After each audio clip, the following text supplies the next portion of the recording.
Welcome to my YouTube channel Homeo Guru. आज हम लोग होम्योपैथिक फार्मेसी पढ़ेंगे।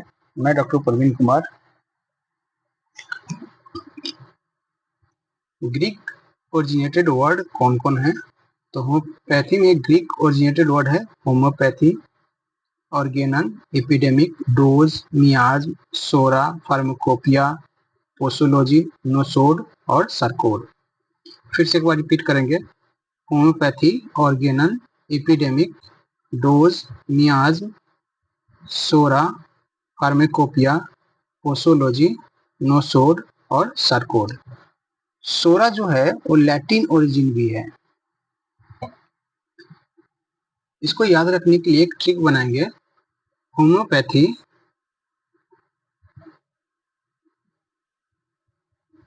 Homeopathic, Organon,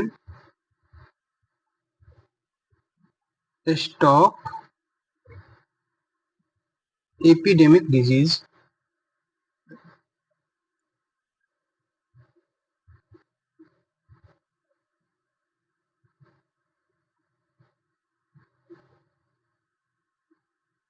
does of मियाज्म,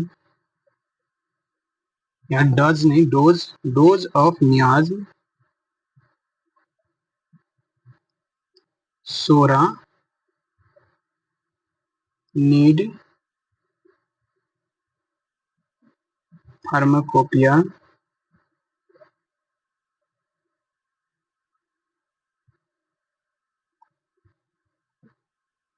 of posology,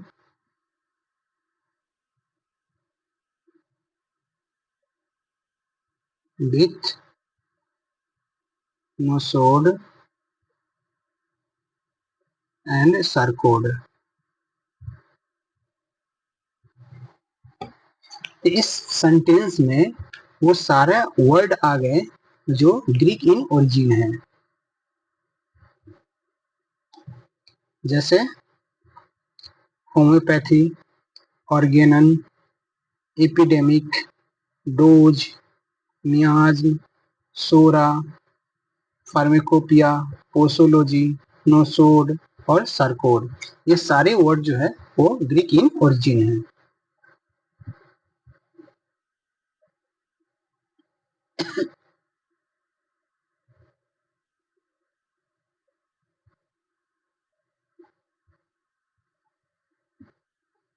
अब लैटिन इन ओरिजिन देखेंगे तो एडुसेपर जो है वो लैटिन ओरिजिन है।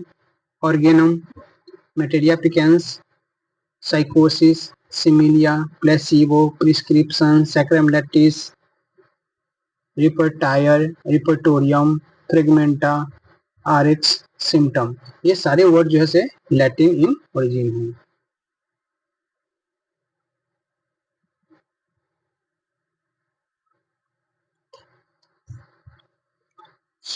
इसमें कुछ कुछ वर्ड जो है से ऑर्गेनल में ज्यादा यूज किया गया है, ऑर्गेनल सब्जेक्ट में, जैसे एडुसेपर।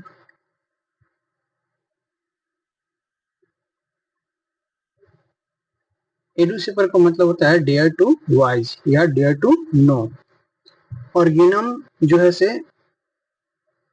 लैटिन वर्ड है, लेकिन ऑर्गेनन जो था वो ग्रीक वर्ड था। यहाँ आप देख सकते हैं कि ऑर्गेनन जो है, ऑर्गेनन NON, ये है ऑर्गेनम NUM। तो ऑर्गेनम जो है वो लैटिन वर्ड है। मेटेरिया पिकेंस क्या था? लैटिन है। साइकोसिस लैटिन है। सिमिलिया लैटिन है। Placebo, prescription, saccharum lactis, repertoire, repertorium, fragmenta, Rx और सिम्टम, ये सब जो है लैटिन वर्ड है। एक चीज देखेंगे कि मैक्सिमम जो इसमें वर्ड है वो हमारे फार्मेसी सब्जेक्ट्स का है, जैसे प्लेसिबो, प्रिस्क्रिप्शन,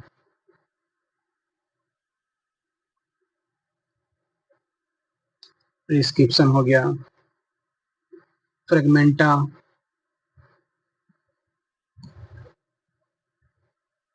आरएक्स, सिम्टम,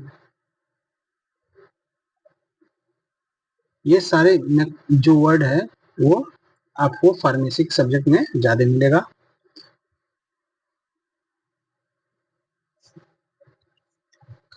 अब इसमें देखिए रिपर्टायर और रिपर्टोरियम, ठीक है, और एक और वर्ड है REPERTOIRE। ये रिपर्टायर जो है वो फ्रेंच वर्ड है।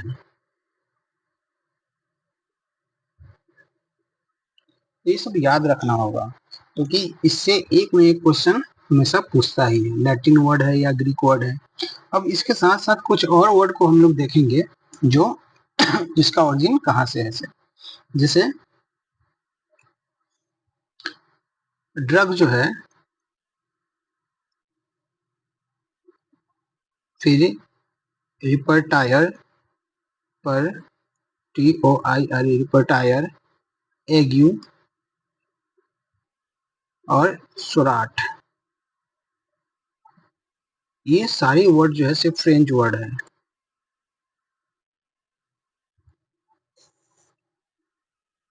सॉरी, सोराट जो है से हर्बल वर्ड है।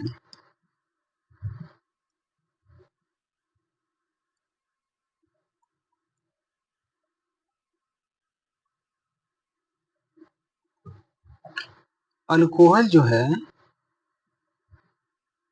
वो अरब का वर्ड है, अरब वर्ड है। ये तो वेरी वेरी इंपॉर्टेंट है।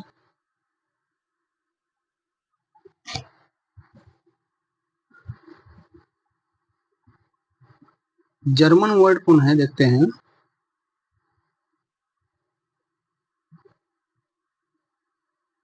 जर्मन वर्ड है सिम्टम,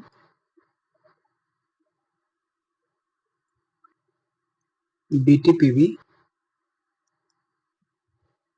और ऑर्गेनन ऑफ मेडिसिन।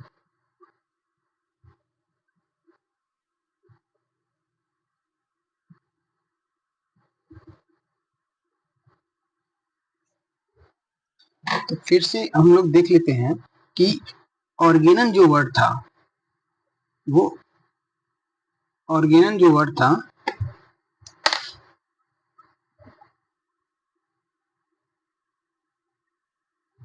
ऑर्गेनन था ग्रीक, ऑर्गेनम था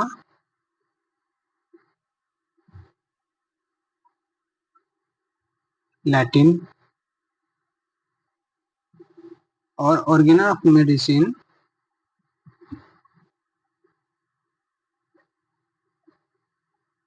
ऑफ वो है जर्मन।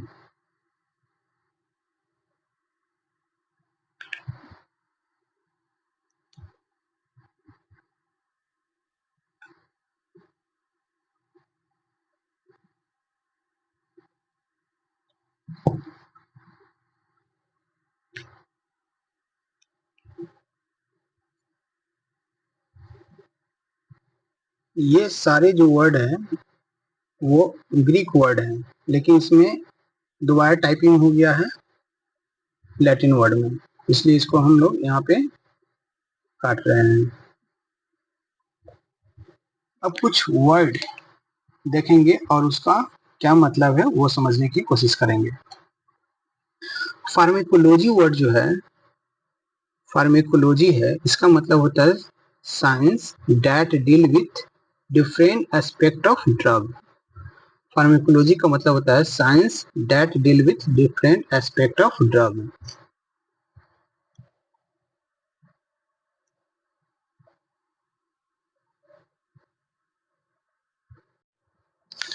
फार्माकोकाइनेटिक का मतलब होता है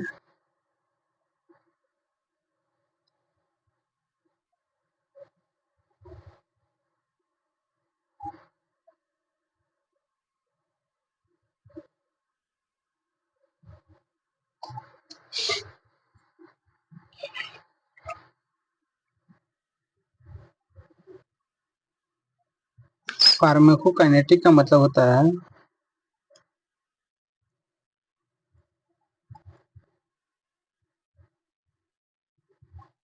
रोल ऑफ ड्रग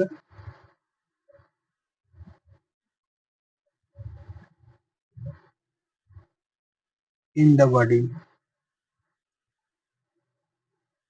फार्माकोकाइनेटिक का मतलब होता है role of drug in the body. Pharmacodynamic dynamic का मतलब होता है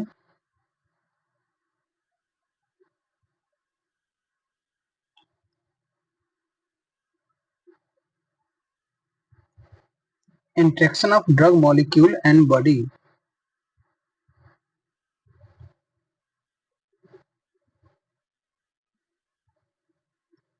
of drug molecule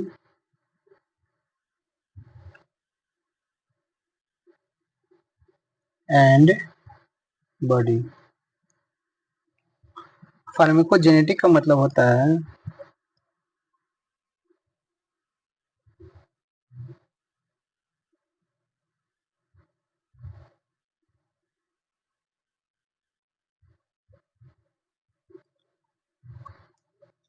study of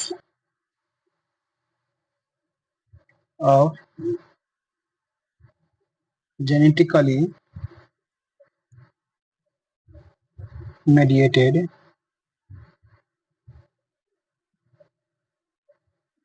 variation in drug response।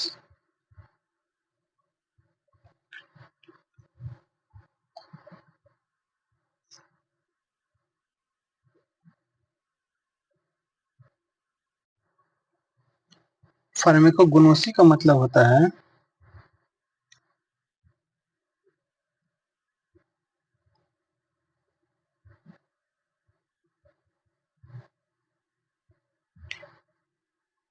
identification of drug। science of identification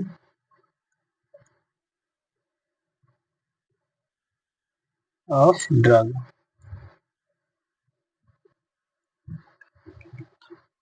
posology का मतलब होता है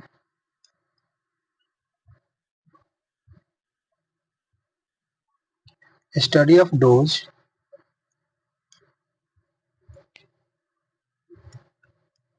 ऑफ और doctrine of dose.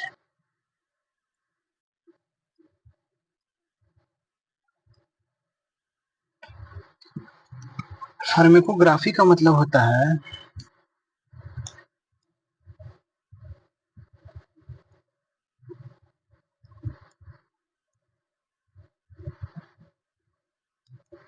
Description of drug.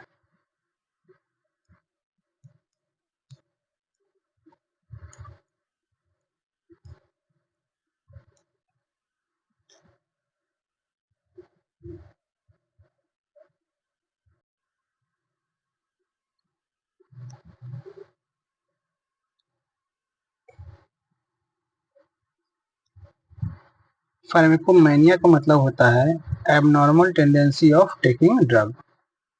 Pharmacophilia का मतलब होता है सेल्फ ड्रगिंग। फार्माकोसाइकोसिस का मतलब होता है a mental disease due to alcohol, drug poison और ड्रग एडिक्शन। फार्माकोसाइकोसिस का मतलब होता है a mental disease due to alcohol, drug poison और ड्रग एडिक्शन। फार्माकोफोबिया, फोबिया में क्या होता है डरना, तो morbid dread of medicine. Pharmaconomy का मतलब होता है root of administration of drug and medicine. Pharmacopoeia का मतलब होता है art of science by which crude drug substance are converted into real medicine.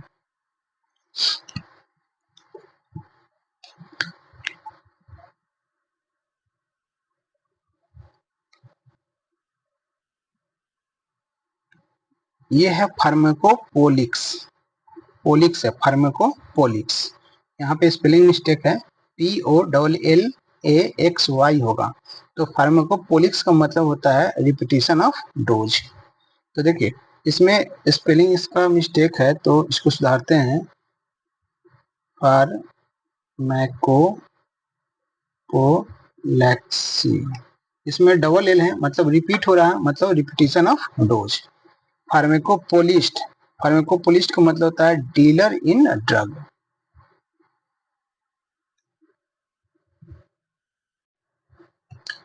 Pharmacopoeia क्या है?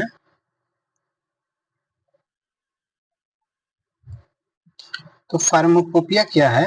तो फार्माकोपिया एक बुक है, सुप्रीम अथॉरिटी बुक है, पब्लिश्ड बाय अथॉरिटी या government of any country that deal with rule and regulation of standardization of drug and drug substance। तो pharmacopoeia क्या है? एक बुक है जो पब्लिश करता है गवर्नमेंट या कोई अथॉरिटी पब्लिश करता है, जिसमें किसी भी ड्रग्स के बारे में पूरे डिटेल में लिखा रहता है।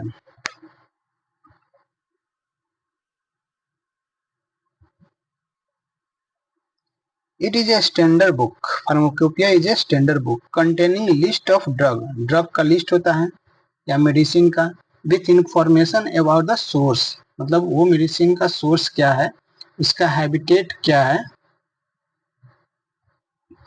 प्रिस्क्रिप्शन कलेक्शन, कहाँ से उस मेडिसिन को कलेक्ट किया गया है, identification of drug and also provide direction for prescription, और उस मेडिसिन को कैसे देना है, प्रिस्क्राइब करना है, उस के बारे में पूरे डिटेल में लिखा होता है फार्माकोपिया में।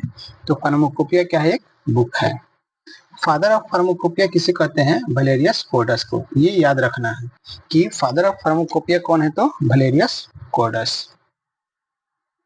The word pharmacopoeia is drive from the pharmakon. Pharmacopoeia जो वर्ड है वो ड्राइव हुआ है कहाँ से, तो फार्माकोन से। इसका मतलब होता है ड्रग, और पोइज मतलब होता है टू मेक। फार्माकोपिया जो वर्ड है वो ड्राइव हुआ है कहाँ से, तो फार्माकोन से, जिसका मतलब होता है ड्रग, और पोइज का मतलब होता है टू मेक। और फार्माकोपिया एक वर्ड कहाँ का है, तो ग्रीक ओरिजिन का है। हम लोग देखे थे ग्रीक वर्ड ओरिजिन कौन कौन था। होम्योपैथी था, ऑर्गेनन था, एपिडेमिक था, डोज था, मियाज्म था, सोरा था, फार्माकोपिया था, पोसोलॉजी था, नोसोर्स था, सरपोर्ट था। ये सब सारे वर्ड जो थे वो ग्रीक ओरिजिन के थे।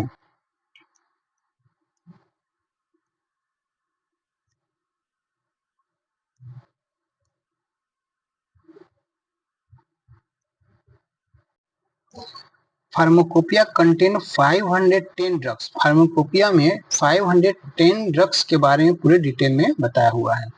सेकेंड एंड थर्ड एडिशन जो है वो 1876 और 1882 में पब्लिश हुआ है। फार्माकोपिया के अंदर टोटल कितने ड्रग्स के बारे में मेंशन किया है, तो 510। इसका सेकेंड और थर्ड एडिशन जो है वो पब्लिश हुआ है 1876 और 1882। अब यहाँ पे कुछ इम्पोर्टेंट फार्माकोपिया, उसके डेट के बारे में हम लोग पढ़ेंगे। कौन सा फार्माकोपिया कब पब्लिश हुआ उसके बारे में। तो सबसे पहले 1825 में डिस्पेंटोरियम होम्योपैथिकम फार्माकोपिया पब्लिश हुआ, जो एक जर्मन होम्योपैथिक फार्माकोपिया था। इसको हम लोग जर्मन होम्योपैथिक फार्माकोपिया भी कहते हैं। और first homeopathic pharmacopoeia publish by Carl डावली कैस्पेरी। फर्स्ट होम्योपैथिक फार्माकोपिया था कौन, तो डिस्पेंटोरियम होम्योपैथिकम, जिसको पब्लिश किया था कार्ल डावलू कैस्पेरी।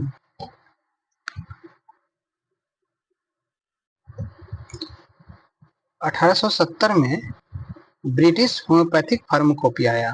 1870 में कौन आया? British homeopathic pharmacopoeia. British homeopathic pharmacopoeia का फर्स्ट एडिशन जो है वो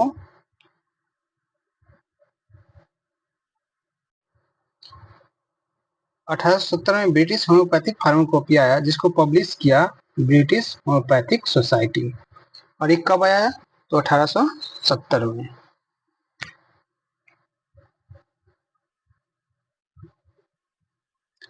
1872 में क्या आया? होम्योपैथिक पॉलीग्लोटिका, जिसको पब्लिश किया था बॉन विल्मर स्वाबे। 1878 में आया United state of homeopathic pharmacopoeia.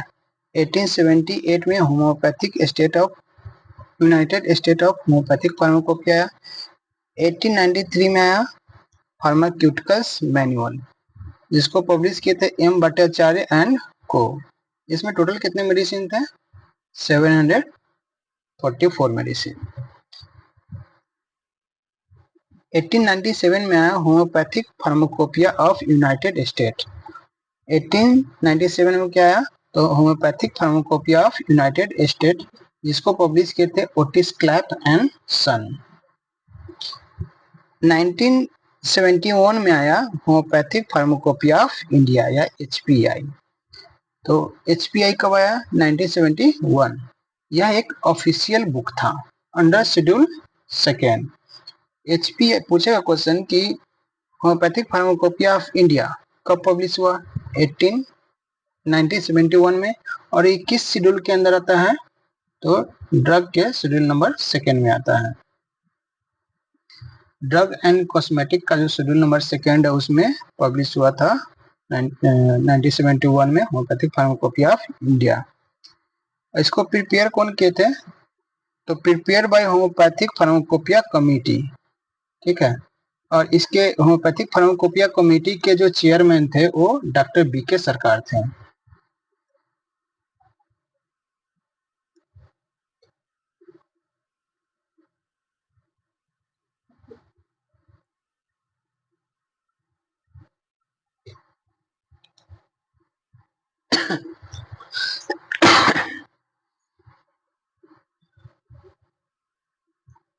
तो हम लोग समरी में इधर देख लेते हैं कि 1825 में क्या आया? डिस्पेंटोरियम होम्योपैथिकम। डिस्पेन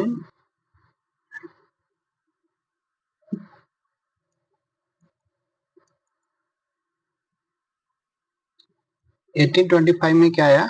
तो डिस्पेंसेटोरियम होम्योपैथिकम।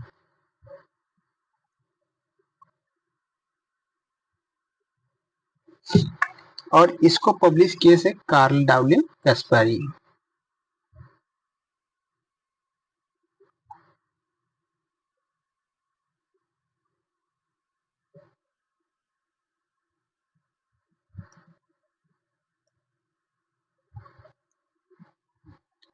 एटीन 1870 में आया था BHP, British homeopathic pharmacopoeia.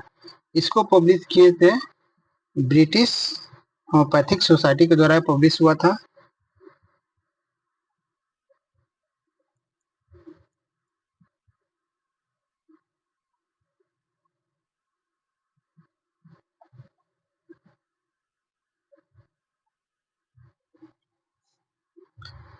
Eighteen 1872 में होम्योपैथिक पॉलीग्लोट का आया था।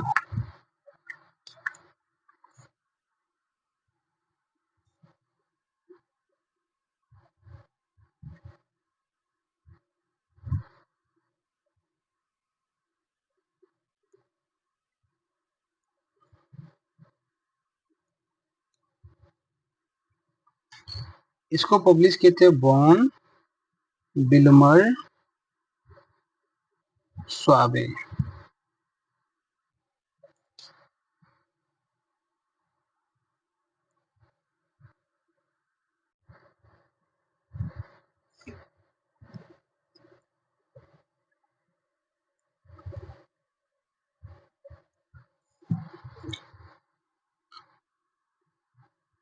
एटीन 93 में आया था फार्माक्यूटिकल मैनुअल।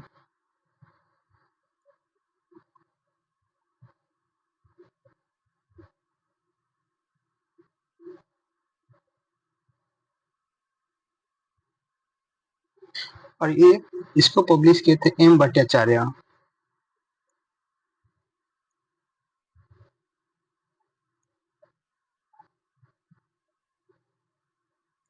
एंड को।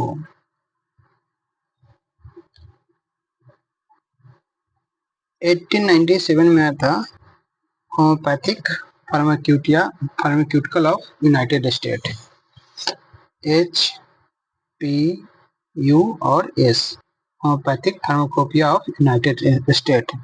इसको पब्लिश किया था ओटिस क्लैप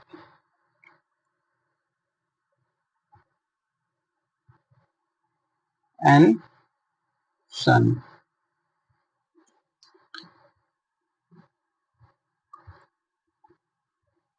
1971 में आया था HPI, HP और I, homeopathic pharmacopoeia of India. और ये ड्रग एंड कॉस्मेटिक एक्ट के शेड्यूल नंबर 2 में पब्लिश हुआ था। इसके होम्योपैथिक फार्माकोपिया कमेटी के जो चेयरमैन थे वो डॉक्टर BK सरकार थे। और होम्योपैथिक फार्माकोपिया कमेटी सितंबर 1962 में गवर्नमेंट ऑफ इंडिया के द्वारा कॉन्स्टिट्यूट किया गया।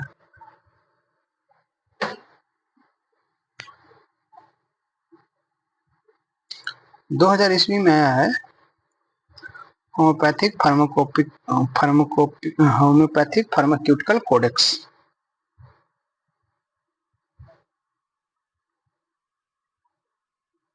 ठीक, pharmaceutical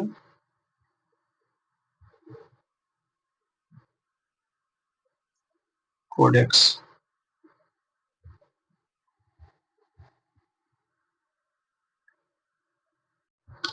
homeopathic pharmacopoeia of India के टोटल 10 वॉल्यूम है।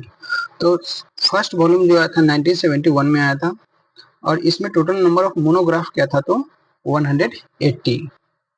सेकेंड वॉल्यूम होम्योपैथिक फार्माकोपिया का सेकेंड वॉल्यूम आया है 1974, इसमें नंबर ऑफ मोनोग्राफ था 100। थर्ड वॉल्यूम आया था 1978, इसमें मोनोग्राफ था 105। फोर्थ वॉल्यूम आया था 1984, इसमें नंबर ऑफ मोनोग्राफ था 107। फिफ्थ वॉल्यूम आया था होम्योपैथिक फार्माकोपिया का 1987 और इसमें नंबर ऑफ मोनोग्राफ था 114। होम्योपैथिक फार्माकोपिया ऑफ इंडिया का 6 वॉल्यूम जो था वो 1990 में आया है, इसमें नंबर ऑफ मोनोग्राफ था 104। सेवेंथ वॉल्यूम आया है 1919 में, इसमें नंबर ऑफ मोनोग्राफ था 105। 8 वॉल्यूम आया है 2000 में, इसमें मोनोग्राफ था 101। 9th वॉल्यूम आया है 2006 में, इसमें नंबर ऑफ मोनोग्राफ था 100। और 10th वॉल्यूम जो है 2013 में आया था, जिसमें नंबर ऑफ मोनोग्राफ था 101।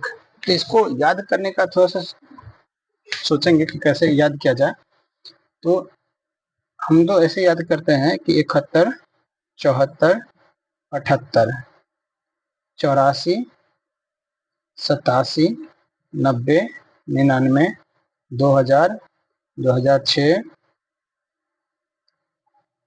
और 2013। 71, 74, 78, 84, 87, 90, 99, 2000, 2006 और 2013। फिर से बोलेंगे 71, 74, 78, 84, 87, 90, 99, 2000, 2006 और 2013। फिर से रिपीट करेंगे 71, 74, 78, 84, 87, 90, 99, 2000, 2006 और 2013। मोनोग्राफ याद करेंगे कि सबसे फर्स्ट वॉल्यूम में मोनोग्राफ था 118, 180, 180 हो गया, फिर 100, 105, 180, 100, 105, 105 में 2 जोड़ दिए तो 107, 107 में 7 जोड़े तो 114। फिर इसी से मिलता जुलता वर्ड है तो 114, फिर 104, फिर 105, फिर 101, 100 और 101। फिर से देखते हैं कि 180, 100, 105, 107, फिर था 114, फिर इसी से रिलेटेड था 104, फिर 105, 4 और 5 आसपास ही रहता है, फिर 101, फिर 100 और 101। ये वेरी वेरी इंपॉर्टेंट है, इससे क्वेश्चन हमेशा रहता है कि पूछ देगा कि होम्योपैथिक फार्माकोपिया ऑफ इंडिया के 6 वॉल्यूम में कितने मोनोग्राफ है या यह किस ईयर में पब्लिश हुआ था, इस तरह से क्वेश्चन पूछता है। तो अब मोनोग्राफ क्या होता है? मोनोग्राफ मतलब हुआ कि किसी भी मेडिसिन के बारे में पूरे डिटेल में उसके बारे में लिखा हुआ होना, उस मेडिसिन के बारे में लिखना, उसका प्रिस्क्रिप्शन, उसको कैसे यूज करना है, उस मेडिसिन को कैसे प्रिपेयर किया गया है, ठीक है, इस पूरे के बारे में किसी भी मेडिसिन, ऐसे समझे कि किसी भी मेडिसिन के बारे में पूरे डिटेल में लिखा हुआ जो होता है उसी को हम लोग मोनोग्राफ कहते हैं।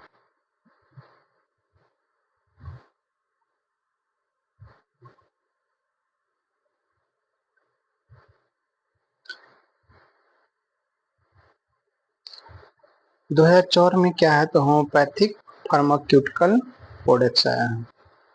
Document related to the homeopathic drugs cover quality related and technical information of drug not covered under HPI. It contains supplementary information for further research, has no regulatory status, contain approximately 1001 to 1007 drugs. Monograph के बारे में हम बात कर ही लिए हैं।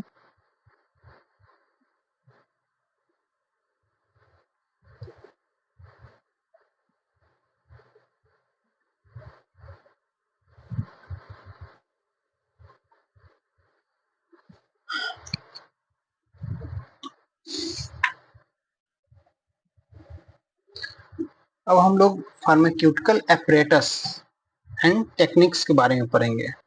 मतलब pharmacy में कौन कौन सा एपरेटस जो है वो यूज होता है और किस तरह से यूज होता है।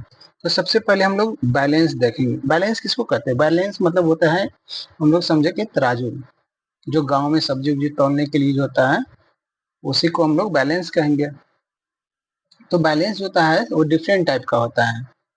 इसका फिगर हम लोग देख लेते हैं। ये है बैलेंस, यहाँ पे देखिएगा तो ये क्या है, तो बैलेंस है, ठीक है।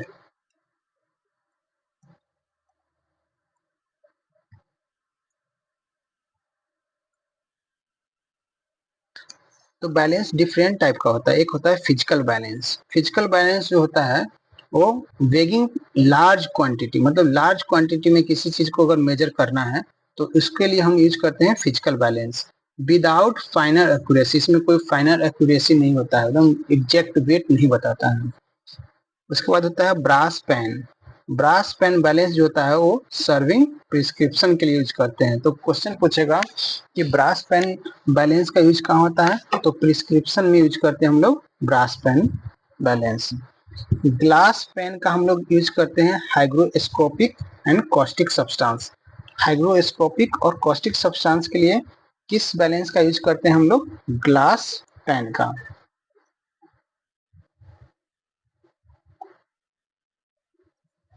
हॉर्न पेन का यूज करते हैं हम लोग for begging and poisonous substance, मतलब कि शुगर ऑफ मिल्क को बेगिंग करने के लिए, बेट करने के लिए हम लोग हॉर्न स्पेचुला या कोई पॉइजनस सब्सटेंस है उसको मेजर करने के लिए हम लोग हॉर्न पेन बैलेंस का यूज करते हैं। केमिकल बैलेंस का यूज करते हैं हम लोग एक्यूरेट बेगिंग के लिए। क्वेश्चन पूछेगा एक्यूरेट बेगिंग के लिए हम लोग किस बैलेंस का यूज करते हैं, तो केमिकल बैलेंस के लिए। और एनालिटिकल बैलेंस का यूज करते हैं ग्रेट एक्यूरेसी के लिए। एक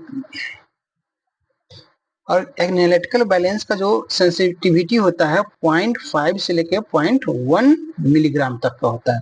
मतलब 0.5 मिलीग्राम से लेके 1 मिलीग्राम तक के वेट को भी एनालिटिकल बैलेंस जो है मेजर कर सकता है। तो फिर से हम लोग देखेंगे यहाँ पे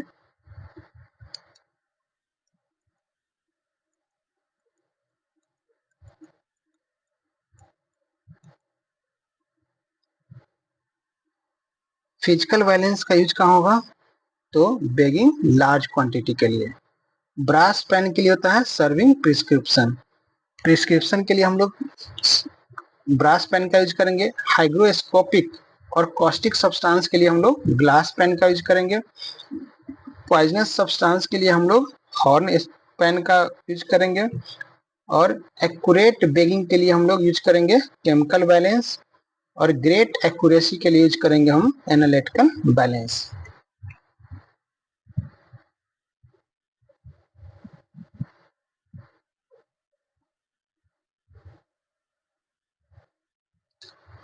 मोटर एंड पिस्टल। मोटर और पिस्टल क्या होता है, इसको हम फिगर से देख लेते हैं पहले। यह है मोटर एंड पिस्टल।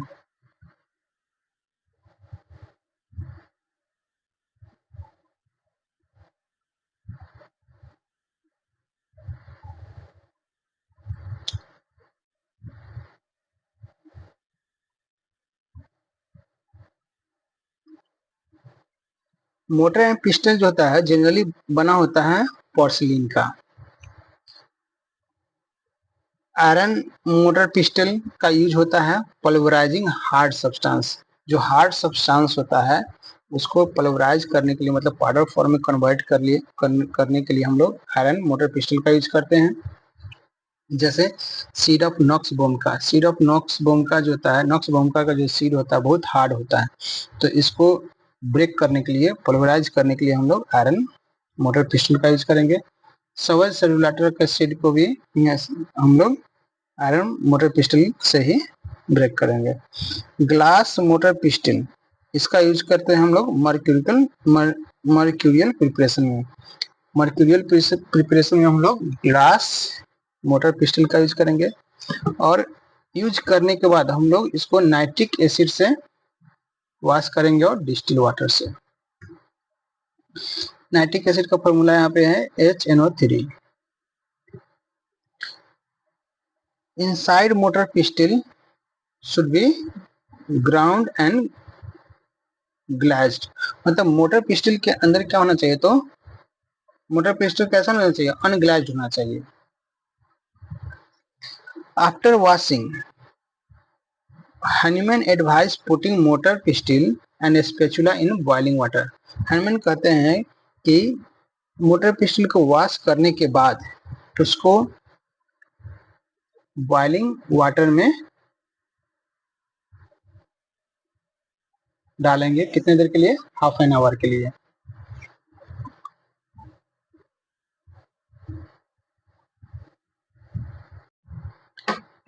हनीमैन कहते हैं कि मोटर पिस्टल को वॉश करने के बाद उसको लगभग हाफ एन आवर के लिए उसको बॉइलिंग वाटर में डाल देंगे।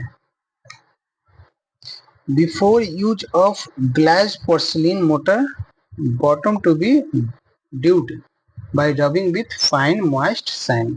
अगर मान लीजिए कि मोटर पिस्टल जैसे ग्लास्ड है, ग्लास्ड मतलब क्या, एकदम चिकना है, ठीक है, इसके अंदर खुरदुरापन नहीं है, तो उसको सबसे पहले हमको क्या करना होगा कि मॉइस्ट सैंड से रबिंग करना होगा, जिससे क्या होगा, इसके अंदर कुछ खुरदुरा हो जाए ताकि अच्छे से पल्वराइजिंग हो सके हार्ड सब्सटेंस। अब हम लोग देखेंगे स्पैचुला। सबसे पहले फिगर देख लेते हैं स्पैचुला का। ये जो है स्पैचुला है।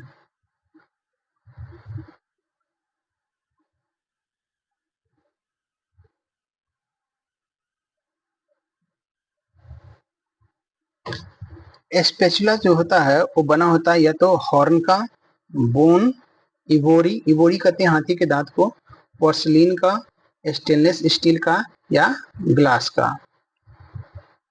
तो स्पैचुला किससे बना होता है, हॉर्न का, बोन का, इवोरी का, पोर्सिलीन का, स्टेनलेस स्टील का और ग्लास का। Stainless steel spatula used for, stainless steel spatula का यूज कहाँ होता है, losing powder material during trituration. Trituration के वक्त जो पाउडर मटेरियल होता है उसको लूज करने के लिए हम लोग स्टेनलेस स्टील स्पैचुला का यूज करते हैं। बेगिंग ऑफ पाउडर, ठीक है, पाउडर को अगर बेगिंग करना हो उस वक्त भी हम लोग स्टेनलेस स्टील स्पैचुला का यूज करते हैं।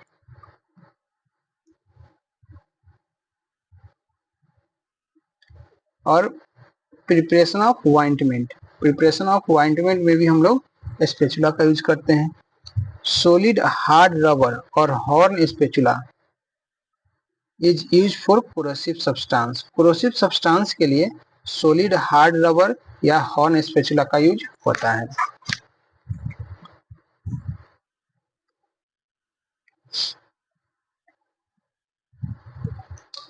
तो फिर से देख लेते हैं। स्टेनलेस स्टील स्पैचुला का यूज होता है लूजिंग पाउडर मटेरियल के लिए, ट्राइचुरेशन के वक्त, बेगिंग ऑफ पाउडर के लिए और प्रिपरेशन ऑफ ऑइंटमेंट के लिए। और सॉलिड हार्ड रबर या हॉर्न स्पैचुला, ये था स्टेनलेस स्टील स्पैचुला का यूज। और यहाँ पे हार्ड रबर स्पैचुला या हॉर्न स्पैचुला का यूज होता है कोरोसिव सब्सटेंस के लिए। कोरोसिव सब्सटेंस के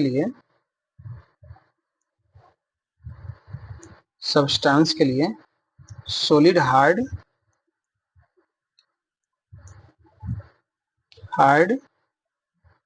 रबर का स्पैचुला होता है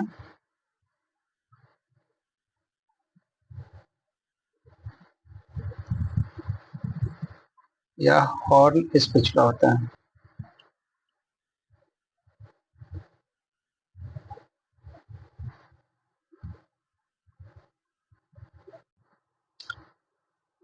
यह है वाटर बाथ है, यह है सीव्स है, कॉर्क है,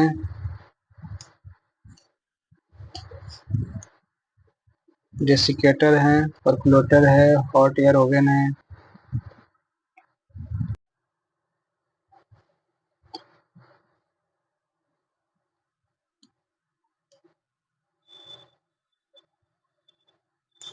यह है वाटर बाथ।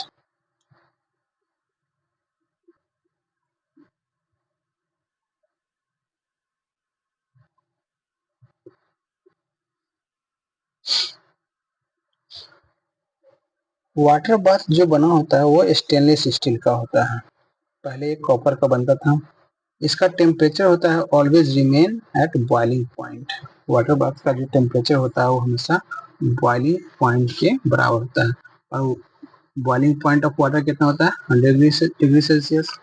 इसका यूज कहाँ होता है, वाटर बाथ का यूज कहाँ होता है, तो calculating moisture content, giving indirect constant heat for evaporation, sublimation में यूज होता है, और finding solid content of mother tincture. Hahnemann जो है वो वाटर बाथ के बारे में एफोरिज्म नंबर 260 में डिस्कस किए हैं।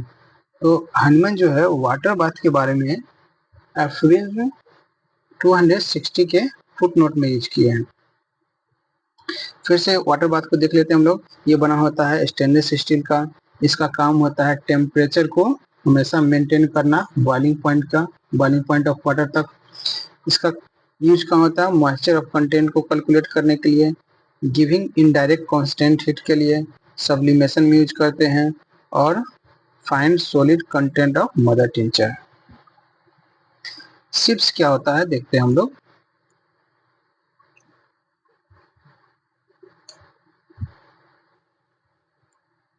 यह है सिप्स, जिसको गांव में हम लोग छन्नी भी कहते हैं।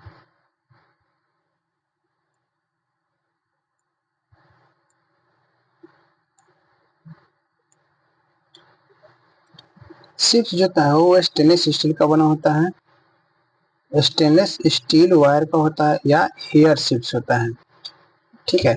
और इसका यूज होता है फॉर कोर्सर पाउडर। कोर्सर मतलब थोड़ा सा मोटा।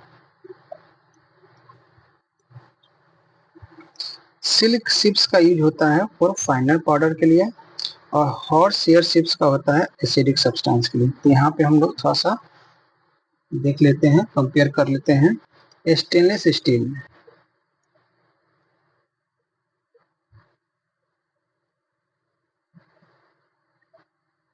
वायर या हेयर हेयर सिप्स कोर्सर पाउडर के लिए होता है,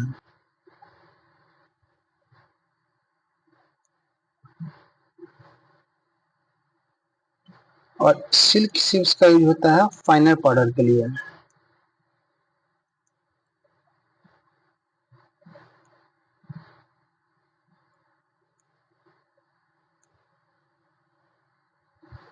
हॉर्स एयर का यूज होता है एसिडिक सब्सटेंस के लिए।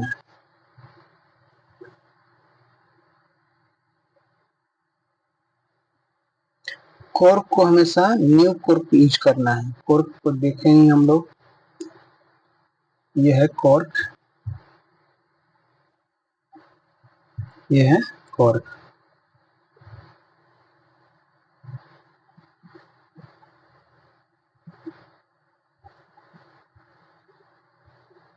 Always new cork should be use. Cork हमेशा न्यू यूज कर रहा है। बेस्ट होता है वॉल्वेट, वॉल्वेट क्वालिटी का, smooth, well polished and free from pores. उसमें पोर्स नहीं होना चाहिए। डेसिकेटर, यह है डेसिकेटर, यह डेसिकेटर है। अब इसका यूज कहाँ होता है वो देख लेते हैं।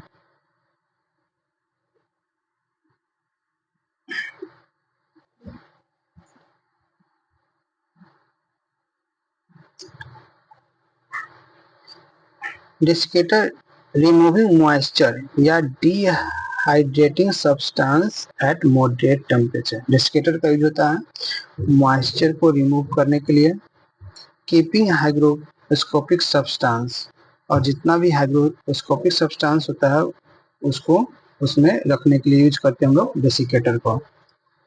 इसमें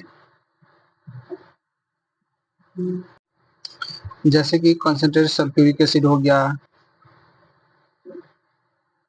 कैल्शियम क्लोराइड हो गया, ये सब जो है वो हाइग्रोस्कोपिक सब्सटेंस है।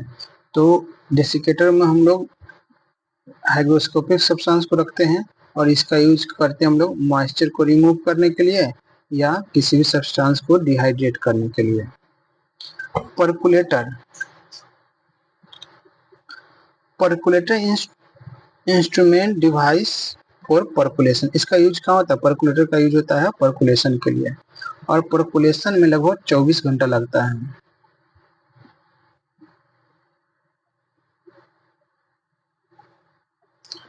Hot air oven, hot air oven जो होता है वो स्टेनलेस स्टील का होता है या एल्युमिनियम का बना होता है।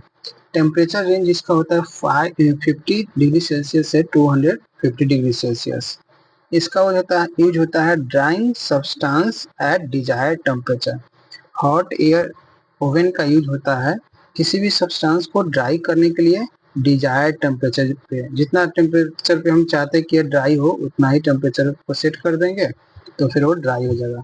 Evaporating moisture from the drug substance, drug substance से मॉइस्चर को इवापोरेट करने के लिए हम लोग हॉट एयर ओवन का यूज करते हैं।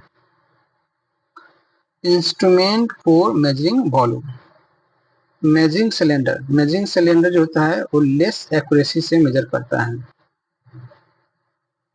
Volumetric flask use for prepare reagent and standard solution.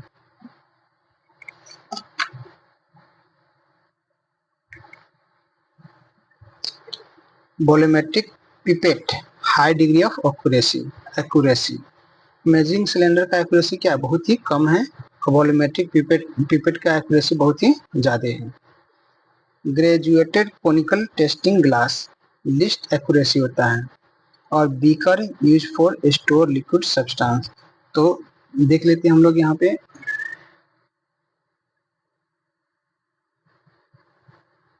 Measuring cylinder,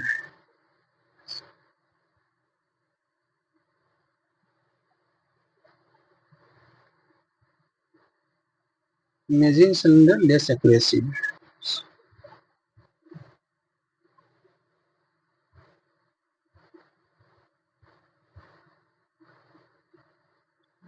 volumetric flask,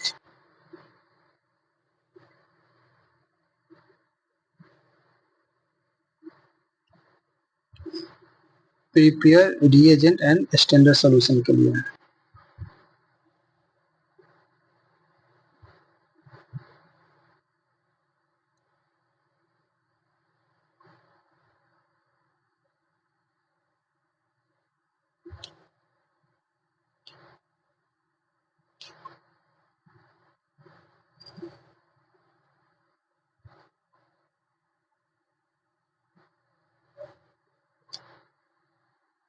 list accuracy है graduated conical testing glass.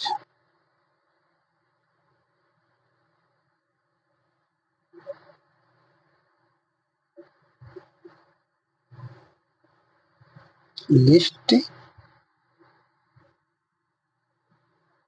Accuracy और वॉल्यूमेट्रिक पिपेट है high degree of accuracy. Beaker जो है से store करते हैं हम लोग liquid substance.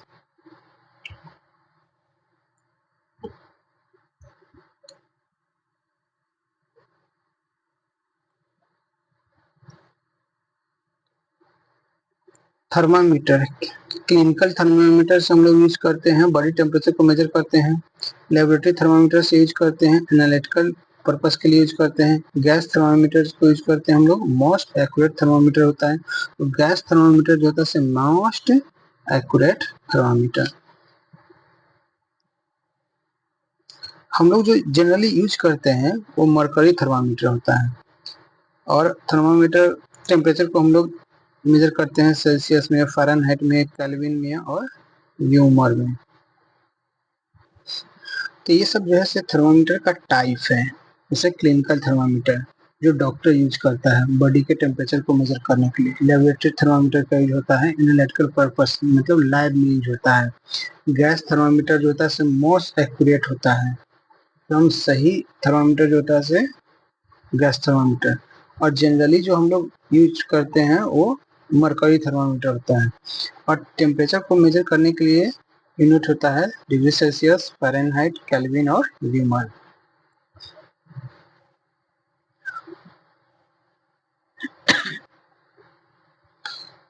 Other laboratory instrument, तो split lamp made up of aluminium glass use for heating. Split lamp का यूज होता है हीटिंग पर्पस के लिए।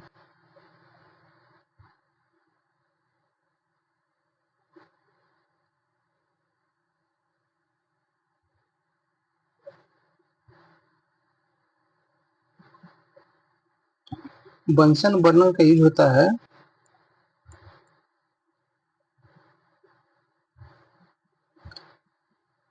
Produce heat by burning gaseous fuel. Bunsen burner का यूज होता है हीट को प्रोड्यूस करने के लिए और इसमें गैसियस फ्यूल जैसे कि कोयल का बर्न किया जाता है।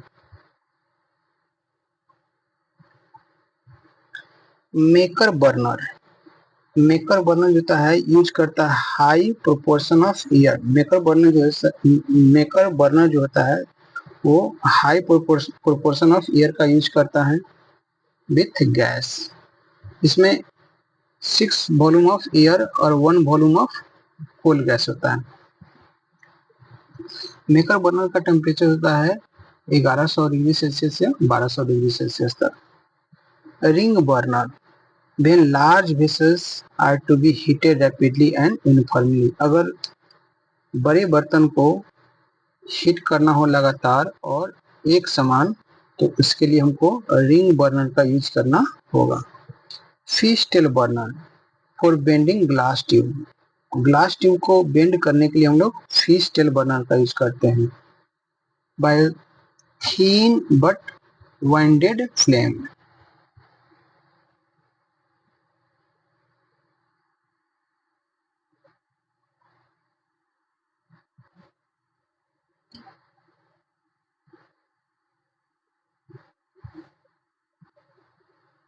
तो थैंक यू, आज इतना ही तक। फिर हम लोग अगले दिन पढ़ेंगे अगला टॉपिक को।